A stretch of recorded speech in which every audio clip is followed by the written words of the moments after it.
सभी का नमस्कार। नवमी सामाजिक विज्ञान की कक्षा में आप सभी का स्वागत है।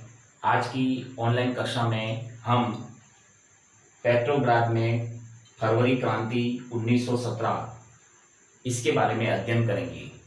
वैसे हमने पिछली कक्षा के अंदर इसी बिंदु पेट्रोग्राद में फरवरी क्रांति जो 1917 में हुई थी उसके बारे में अध्ययन हमने पिछली कक्षा में किया था। आज की कक्षा के अंदर भी हम इसी बिंदु का अध्ययन करेंगे कि किस प्रकार पेट्रोग्राद शहर में फरवरी क्रांति हुई और उसमें ऐसी कौन कौन सी घटनाएं हैं जो उसमें घटित हुई जिसका प्रभाव वहाँ के राजतंत्र यानी राजशाही शासन पर पड़ा, वहाँ की जनता पर पड़ा और किस प्रकार राजशाही का अंत हुआ और वहाँ पर लोकतांत्रिक शासन की स्थापना की शुरुआत हुई। जनता ने विशेषकर मजदूर वर्ग ने किस प्रकार राजशाही के खिलाफ संघर्ष किया, जितनी भी घटनाएं हैं उनके बारे में पिछली कक्षा में भी हमने पढ़ा है और आज की कक्षा के अंदर भी हम जो महत्वपूर्ण घटनाएं हैं उनके बारे में जानने का प्रयास करेंगे। तो आइए हम देखते हैं कि पेट्रोग्राद शहर में फरवरी 1917 की क्रांति में और कौन कौन सी ऐसी घटनाएं हैं जिनका आर्थिक, सामाजिक, राजनीतिक स्तर पर, वहाँ के मजदूरों पर, वहाँ के जनता पर क्या प्रभाव पड़ा उसके बारे में हम देखेंगे। तो सबसे पहले हम देखते हैं पेट्रोग्राद में फरवरी क्रांति 1917। जैसा कि मैंने आपको बताया था कि जो पेट्रोग्राद है रूस का एक शहर है जिसका पहले नाम था सेंट पीटर्सबर्ग। बाद में इसका नाम बदलकर वहाँ की ड्यूमा यानी संसद और वहाँ की जनता ने इसका नाम रख दिया था पेट्रोग्राद।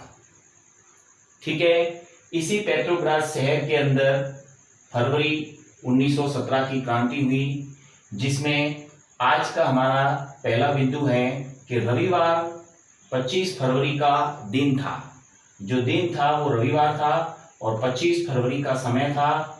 उस समय सरकार यानी जार को राजा कहते हैं, राजा के द्वारा ड्यूमा यानी संसद, ड्यूमा जो है वो रूस की संसद है जहाँ पे नियम कानून का निर्माण होता है, जहाँ पे शासन संबंधी निर्णय लिए जाते हैं। उस ड्यूमा को वहाँ की सरकार यानी राजा ने रविवार 25 फरवरी को भंग कर दिया। भंग का मतलब यानी इस ड्यूमा को कैंसल कर दिया, बर्खास्त कर दिया, या हम कह सकते हैं कि उसे हटा दिया। राजा ने यानी जार ने ऐसा क्यों किया? जार से मतलब है राजशाही शासन यानी सरकार ने ऐसा क्यों किया? क्योंकि राजा नहीं चाहता था कि ड्यूमा जो है जनता के हित में कार्य करे। राजा चाहता था कि सारी शक्तियां उसके पास में रहें और जो ड्यूमा है, जो संसद है, ठीक है ना, उसके माध्यम से लोकतांत्रिक शासन की स्थापना ना हो और राजा का शासन बना रहे, राजशाही बना रहे। इसलिए जार ने ड्यूमा को भंग किया। जब सरकार के द्वारा यानी जार के द्वारा ड्यूमा संसद को भंग किया गया तो राजनीतिज्ञ विरोध हुआ।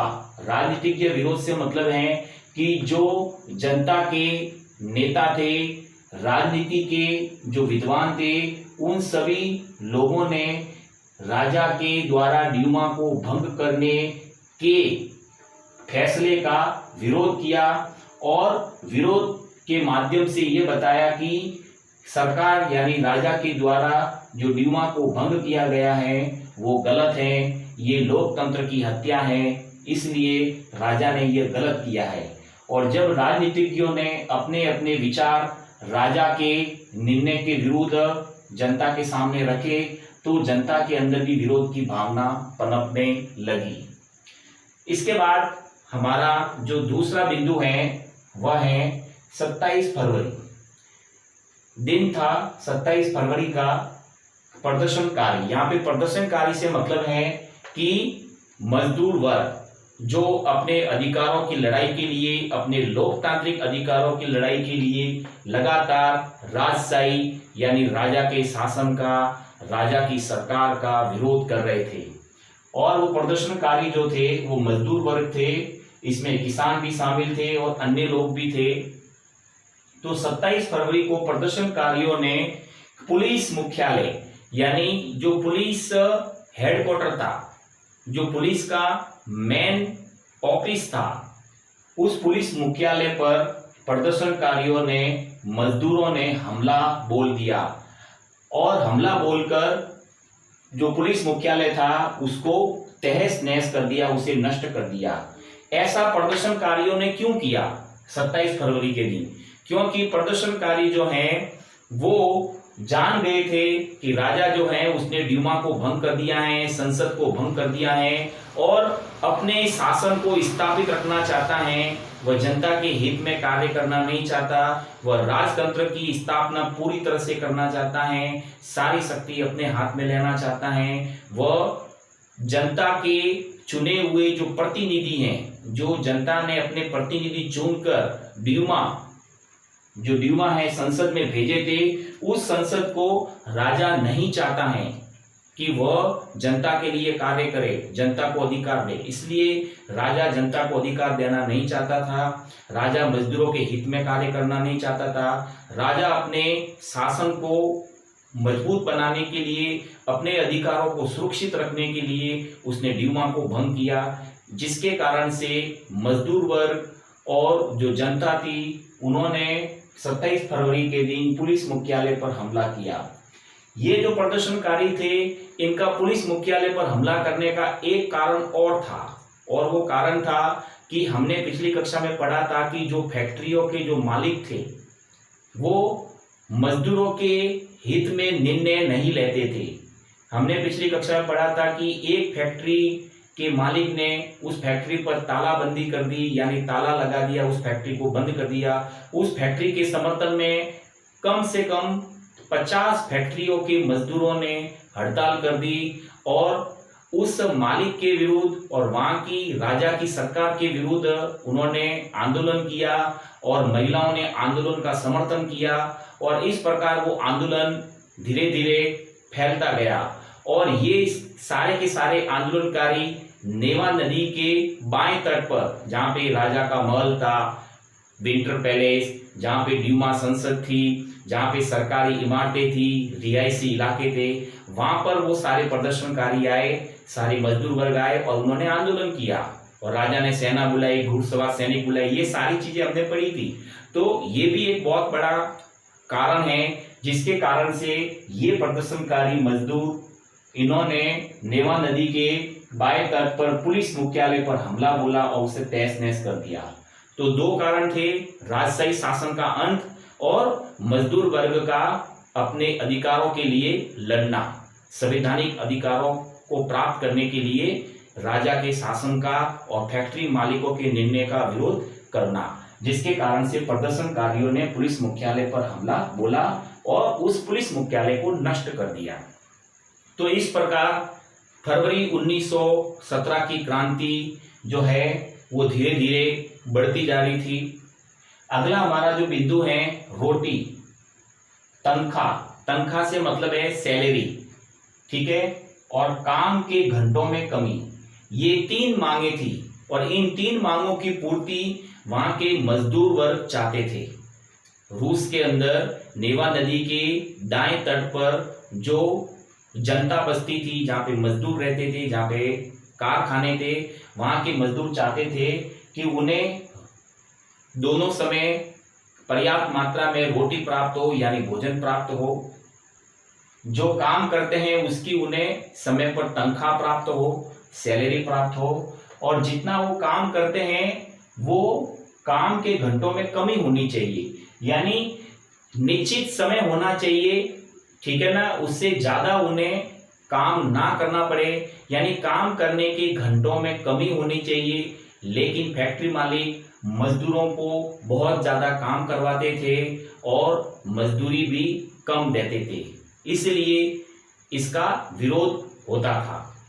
तो रोटी, तनख्वाह और काम के घंटों में कमी, ये लोकतांत्रिक अधिकार थे मजदूरों के, और इन अधिकारों की मांग के लिए हमेशा नारे लगाए जाते थे। और नारे लगाते हुए जब लोग वहां पर जमा हुए, कहां पर, नेवा नदी के बाएं तट पर, जहां पे रिहायशी इलाका था, सरकारी इमारतें थी, वहां पर सारे लोग फिर से इकट्ठा हुए, मजदूर वर्ग इकट्ठा हुए, क्योंकि उन्हें अपने लोकतांत्रिक अधिकारों की मांग थी, लोकतांत्रिक अधिकारों को प्राप्त करना चाहते थे। ठीक है ना। इससे पहले इन्होंने पुलिस मुख्यालय को नष्ट कर दिया था। फिर इसके बाद में आगे क्या होता है, सरकार जब देखती है कि ये सारे मजदूर वर्ग अपने लोकतांत्रिक अधिकारों की मांगों के लिए धीरे धीरे अपने आंदोलन को फैला रहे हैं, बढ़ा रहे हैं, और उनका प्रदर्शन धीरे धीरे बहुत बढ़ता जा रहा है, तो वहां की रूस की सरकार यानी राजा के द्वारा ये निर्णय लिया गया, फिर से जैसा कि हमने पिछली कक्षा में पढ़ा था कि दोबारा निर्णय लिया गया कि जो घुड़सवार सैनिक हैं और पुलिस हैं उनको तैनात किया जाए, ताकि जो जनता है, जो मजदूर वर्ग है, जो ये आंदोलन कर रहे हैं, ये आंदोलन एक प्रकार से हिंसा का रूप ना ले, और सरकारी इमारतों को और रिहायशी इलाकों को और जो सरकारी अफसर हैं या सरकारी राजनीतिक वर्ग के लोग हैं या अमीर वर्ग के लोग हैं, उनको किसी प्रकार से कोई नुकसान ना पहुंचे, सरकारी संपत्ति को नुकसान ना पहुंचे। ठीक है ना। तो इन सब से सुरक्षा करने के लिए सरकार ने फिर से घुड़सवार सैनिक तैनात कर दिए, ताकि ये जो सैनिक हैं, ये जो जनता है जो प्रदर्शन कर रही है, जो प्रदर्शनकारी, जो मजदूर वर्ग है, जो जनता है, उनको नियंत्रित कर सके। इसलिए घुड़सवार सैनिकों को दोबारा तैनात किया गया। पहले भी किया गया था, फिर दोबारा किया गया। लेकिन ये जो सैनिक थे, ये भी राजा की नीतियों से, उनकी सोच से नाराज थे, क्योंकि राजा जो है जनता के हित में कार्य नहीं कर रहा था, और सैनिक भी जनता का एक भाग है। इसलिए सैनिक भी सरकार से यानी राजा के निर्णय से नाराज थे। तो क्या हुआ, तो सैनिकों ने गोली चलाने से इनकार किया। यानी ये जो घुड़सवार सैनिक थे, उन्होंने सरकार के आदेश को मानने से इनकार कर दिया और कहा कि हम जनता के ऊपर, जो प्रदर्शनकारी हैं, जो मजदूर वर्ग हैं, जो प्रदर्शन कर रहे हैं, हम इनके ऊपर गोली नहीं चलाएंगे, इनकार कर दिया। ठीक है। और जब सैनिकों ने इनकार कर दिया, तो हम देखते हैं कि आगे के बिंदु में कि कुछ ऐसे सिपाही थे, ऐसे सैनिक थे जो सरकार से बहुत नाराज थे। ऐसे सिपाहियों की एक रेजिमेंट, एक रेजिमेंट का मतलब होता है जिसमें 40 से 50 या 100 से 200 सैनिकों का ग्रुप होता है। ठीक है। तो उसको हम क्या कहते हैं, रेजिमेंट कहते हैं। मतलब एक रेजिमेंट में 100 से 200 सैनिक हो सकते हैं या इससे ज्यादा हो सकते हैं। तो ऐसी सिपाहियों की, सैनिकों की एक रेजिमेंट थी। उस रेजिमेंट के बैरक में, यानी उनका जो जहां पे स्थान था, जहां पे सैनिक रहते थे, उस बैरक में अपने अफसर, यानी सैनिकों ने, सिपाहियों ने अपने अफसर, यानी उनका जो अफसर था, ठीक है ना, उस अफसर के ऊपर गोली चला ली। गोली क्यों चलाई? क्योंकि ये नाराज थे सरकार के निर्णय से, राजा के निर्णय से नाराज थे। क्योंकि राजा जो है वो जनता पर गोली चलाने का आदेश दे रहा था, जनता के साथ में हिंसा करने का आदेश दे रहा था। इसलिए सिपाही नाराज थे, और सिपाही भी अपने आप को जनता का भाग मानते थे। इसलिए वो भी जो है जनता के लोकतांत्रिक अधिकारों का समर्थन करते थे। इसलिए उन्होंने, सिपाहियों की एक रेजिमेंट ने अपने बैरक में, यानी जहां पे सारे सिपाहियों का स्थान था रहने का, वहां पे बैरक में उन्होंने अपने अफसर पर गोली चलाई। और उसके बाद में शेष 3 और रेजिमेंट जो दूसरी रेजिमेंट थी, ठीक है ना, तो 3 और रेजिमेंट ने भी इनके साथ में क्या कर दी, बगावत यानी इन्होंने भी आंदोलन कर दिया। यानी पहले एक रेजिमेंट ने विद्रोह किया, फिर उसके बाद में सिपाहियों की 3 और रेजिमेंट ने सरकार के खिलाफ, राजा के खिलाफ जो है विद्रोह कर दिया और राजा के आदेश को मानने से इनकार कर दिया और ये सारे सिपाही जो है जनता के साथ में मिल गए। तो इन्होंने भी, सिपाहियों ने बगावत कर दी, बाद में हड़ताली मजदूरों से आ मिले।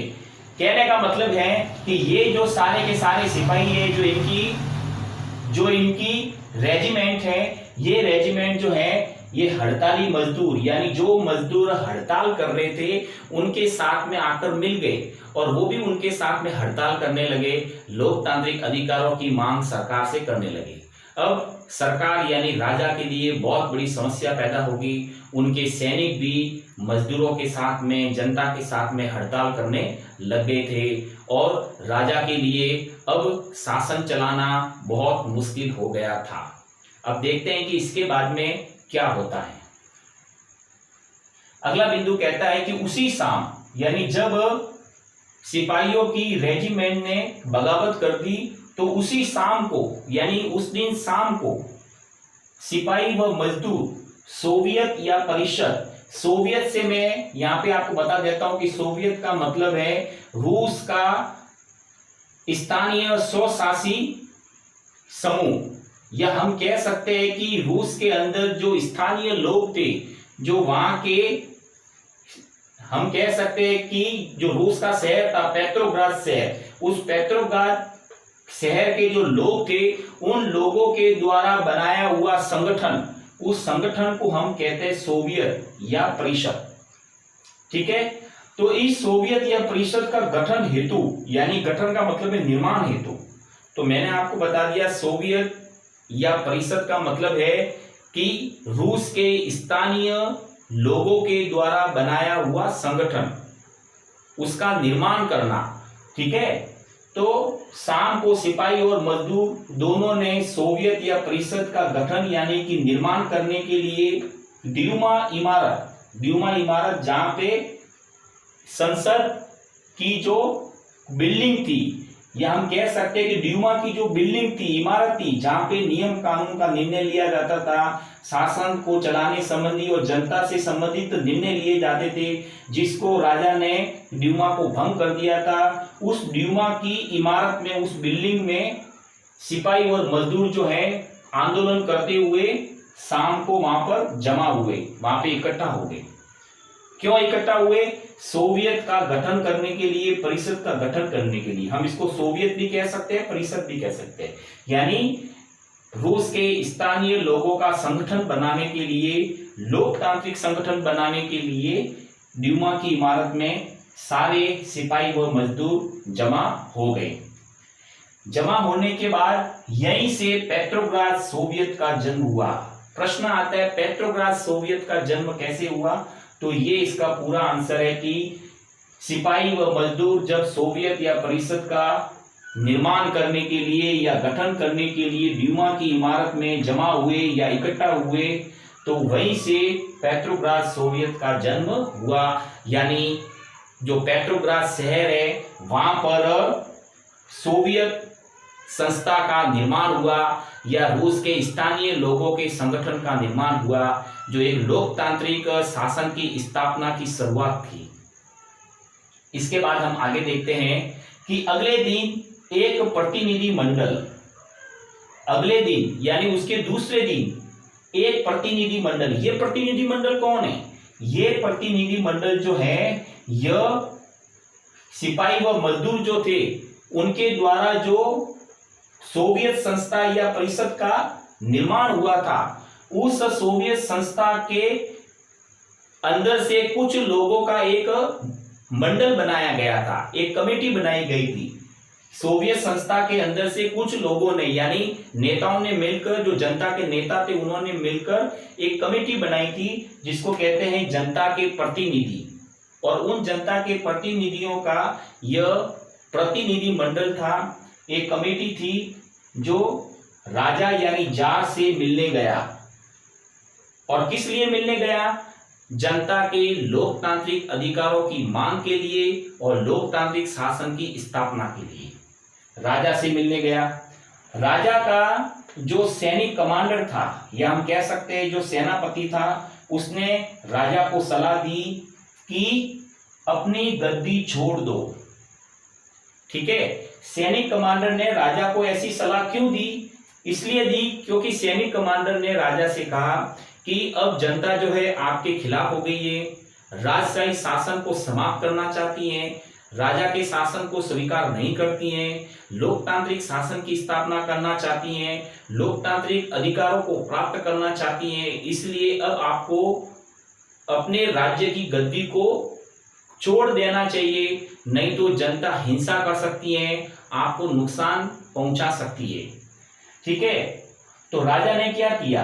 राजा ने 2 मार्च को, यानी 2 मार्च 1917 का जो समय था, ठीक है ना, उस समय राजा ने अपनी गद्दी छोड़ दी, यानी अपने सैनिक कमांडर यानी सेनापति की सलाह को मान लिया और गद्दी को छोड़ दिया। ये गद्दी छोड़ने का समय था 2 मार्च।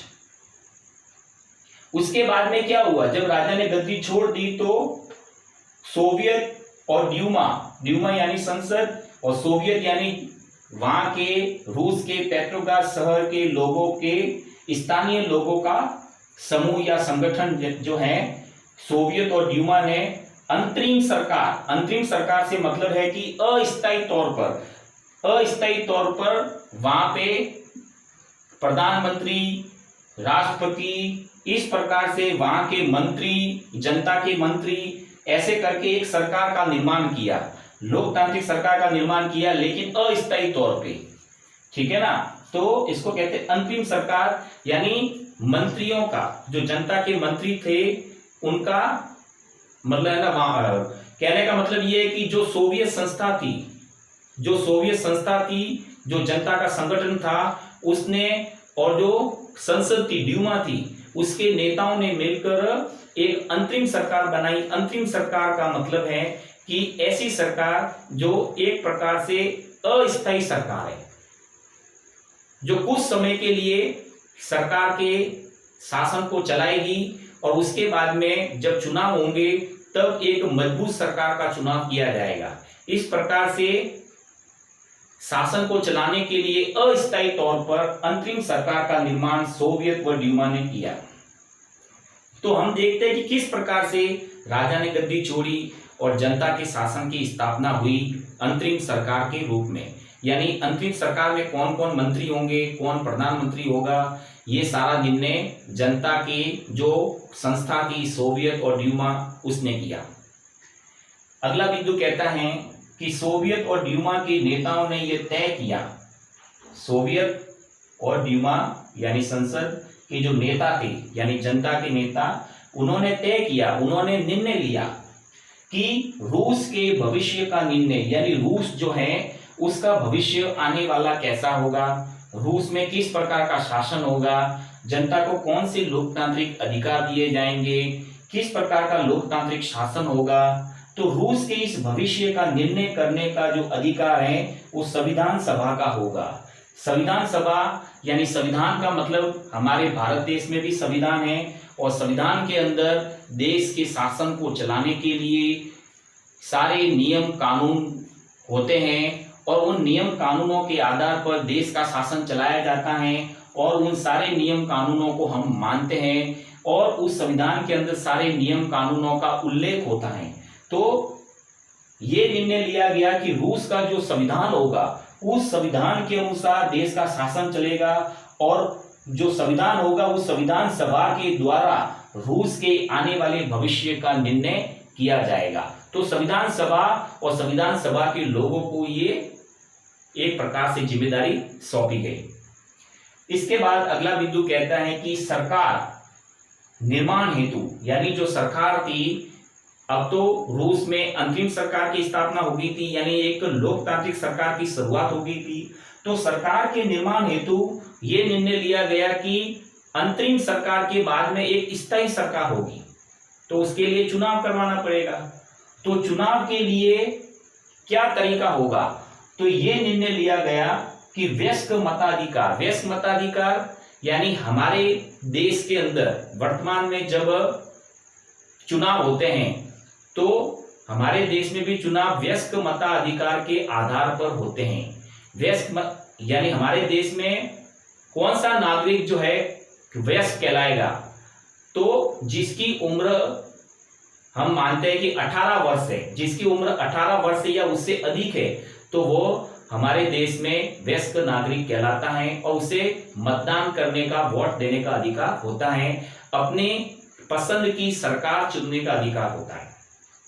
तो इसी प्रकार रूस में सरकार ने, यानी जो अंतरिम सरकार थी, अस्थायी सरकार थी, उसने निर्णय लिया कि जो सरकार का निर्माण होगा वो चुनाव के माध्यम से होगा, जनता चुनाव में भाग लेगी, सभी को मतदान करने का अधिकार होगा, लेकिन मतदान का आधार क्या होगा? वयस्क मताधिकार, यानी एक उम्र निश्चित की गई कि जिस व्यक्ति की इतनी उम्र होगी वह व्यक्ति वयस्क नागरिक माना जाएगा और वयस्क नागरिक ही मतदान कर सकता है और वयस्क मताधिकार के आधार पर चुनाव होगा और एक नई सरकार का निर्माण किया जाएगा।